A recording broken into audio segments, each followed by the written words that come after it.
Olá! A informalidade urbana ocorre praticamente em todas as cidades do Brasil, o que gera danos para o meio ambiente e preocupação para o cidadão. Quem ocupa uma moradia irregular tem uma condição de insegurança permanente e dificilmente consegue a realização integral de outros direitos constitucionais, como infraestrutura e saneamento básico. Para o meio ambiente, a perda é grande. A ocupação do solo de forma desordenada provoca a poluição dos rios, deslizamentos, enchentes e inundações, além da destruição de áreas que deveriam ser preservadas. De olho nisso está o Ministério Público de Santa Catarina. A cidade de Jaraguá do Sul saiu na frente e é pioneira na aprovação de uma lei que regulariza construções existentes, mas identifica as áreas de risco e protege as áreas de preservação.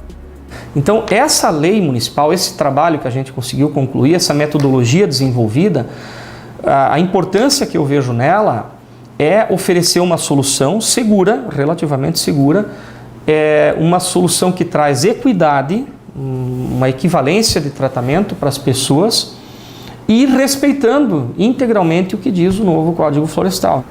Uma lei que está em sintonia com a medida provisória publicada nos últimos dias de 2016 e que adota um novo modelo de regularização urbana em todo o território nacional. Para saber isso e muito mais, venha com a gente. O programa Alcance já está no ar. Então, o tema de hoje é a regularização fundiária urbana. Na pauta, os trabalhos que o Ministério Público catarinense vem desenvolvendo quando o assunto é o direito à moradia e a proteção ao meio ambiente, o que passa a ter uma nova leitura a partir da publicação no último dia 22 de dezembro da medida provisória número 759. Com a medida foi criada a legitimação fundiária, uma nova forma de registrar a propriedade. O processo tradicional de regularização título a título passa a ser substituído por um reconhecimento de aquisição originária de propriedade, a partir do cadastro aprovado pelo poder público. Nestes casos, os municípios vão ter de reconhecer ocupações urbanas como consolidadas e irreversíveis, localizadas em áreas públicas ou particulares, com ou sem registro imobiliário. Isso tudo com base em um diagnóstico socioambiental. Ainda segundo a medida, vão ser 2 tipos de enquadramento para a regularização: interesse social e interesse específico. No primeiro, vão ser incluídas as ocupações por pessoas de baixa renda, com finalidade residencial, que vão receber de graça o registro do imóvel e toda a infraestrutura básica por conta do poder público.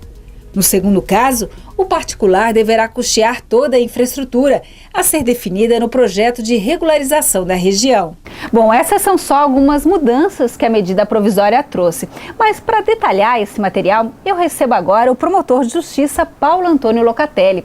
Ele é coordenador do Centro de Apoio Operacional do Meio Ambiente. Bem-vindo, promotor. Bom, antes de a gente falar dessa nova medida provisória, hoje, para que a gente possa entender o que o poder público faz em relação, à regularização das moradias nas cidades. Bem, o poder público ele tem 3 formas de promover a regularização. Pode ser a regularização administrativa, que é simplesmente adequar os alvarás, os habites, a exemplo do que está sendo promovido agora em Florianópolis, que vai se buscar a regularização desses imóveis, dessas casas, dessas empresas, enfim, regularizando administrativamente, tão somente. A outra regularização é em relação à escrituração, que daí você vai transformar a posse num verdadeiro reconhecimento do domínio, através da escritura, da propriedade daquele cidadão. E a outra regularização mais ampla, mais completa, é a chamada regularização fundiária.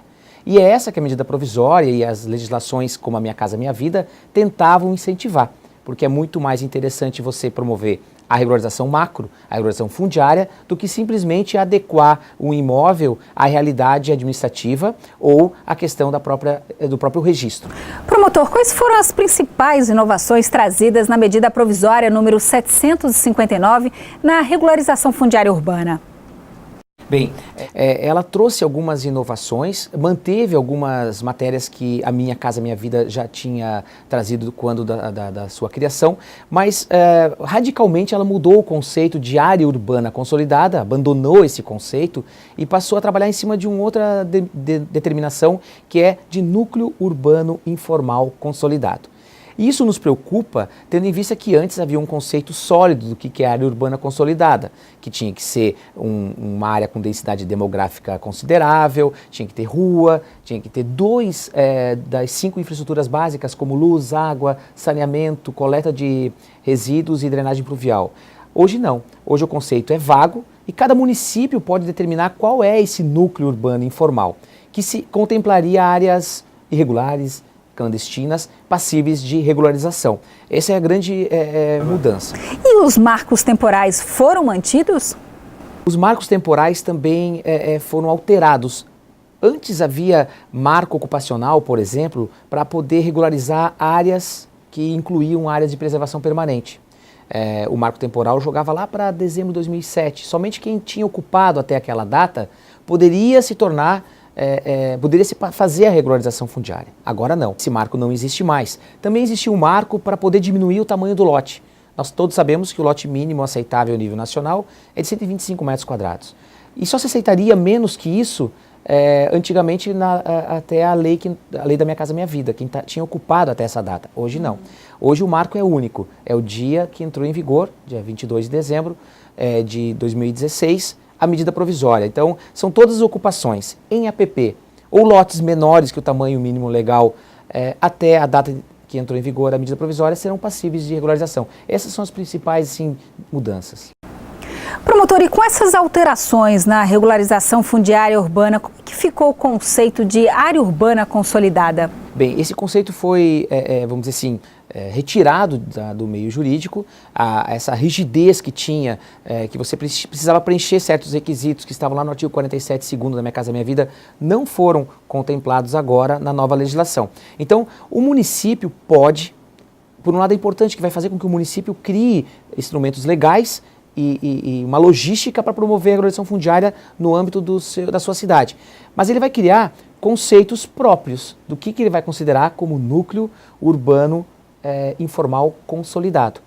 Mas o detalhe importante é que essa legislação pode abrir mão de, por exemplo, aquele percentual mínimo para a doação de áreas públicas. Nos preocupa, porque você vai faltar área para ter investimentos imóveis na área da saúde, praças, creches, enfim. Mas é uma forma de se buscar a regularização de áreas que não tem esse percentual como possível para doação. Mas é o município que vai trabalhar esses conceitos legais, flexibilizando, porque a própria lei permitiu flexibilizar, na tentativa de se buscar essa regularização. Mas como eu falei, não se quer só dar escritura para o cidadão. Não se quer só dar o alvará, o habite-se. A regularização fundiária pressupõe um cronograma de investimentos na infraestrutura que está faltando. É preciso levar, se falta luz, que ela chegue a energia elétrica até lá. Se falta uma rua adequada, que também seja feita essa pavimentação. Promotor, a nova norma exige o diagnóstico socioambiental nos procedimentos de regularização fundiária urbana? Qual que é a importância? Isso foi mantido. Na verdade, quando há parte da área a ser regularizada tiver dentro desse perímetro, dessa demarcação urbanística, áreas de preservação permanente, a Minha Casa Minha Vida já remetia ao Código Florestal e a medida provisória manteve isso. Ela remete ao artigo 64 e 65 do Código Florestal, que lá determina uma série de, vamos dizer assim, de perícias, de diagnósticos que têm que ser feitas a fim de avaliar melhorias das condições de sustentabilidade, a ausência de riscos ambientais, a existência de mananciais de água, enfim, de forma que isso seja preservado. Não só porque a área de preservação permanente, na verdade, são consideradas áreas de perigo permanente, eles têm dois viés, proteção ambiental e também a proteção do cidadão. Se ele está em uma área chamada de APP, provavelmente é uma área de deslizamento, de risco, e ele deve ser retirado dessa área. Então, é imprescindível. Já era desde a época da Minha Casa Minha Vida. Continua sendo agora com essa medida provisória, porque ele remete ao Código Florestal e lá existe um rol de, vamos dizer assim, que deve constar, de requisitos, de diretrizes que devem constar nesse diagnóstico socioambiental. A verdade é que só se faz regularização fundiária em núcleos urbanos informais consolidados depois desse diagnóstico socioambiental que vai determinar quem pode permanecer recebendo toda a estrutura e quem tem que sair porque se encontra ou em área de risco ou em área de relevante interesse ambiental. E esse diagnóstico feito pelo município é que vai determinar. E a seguir, após um diagnóstico socioambiental, o município de Jaraguá do Sul sai na frente em uma lei que regulariza o que já existe e impede novas expansões em áreas de preservação. O programa Alcance volta já.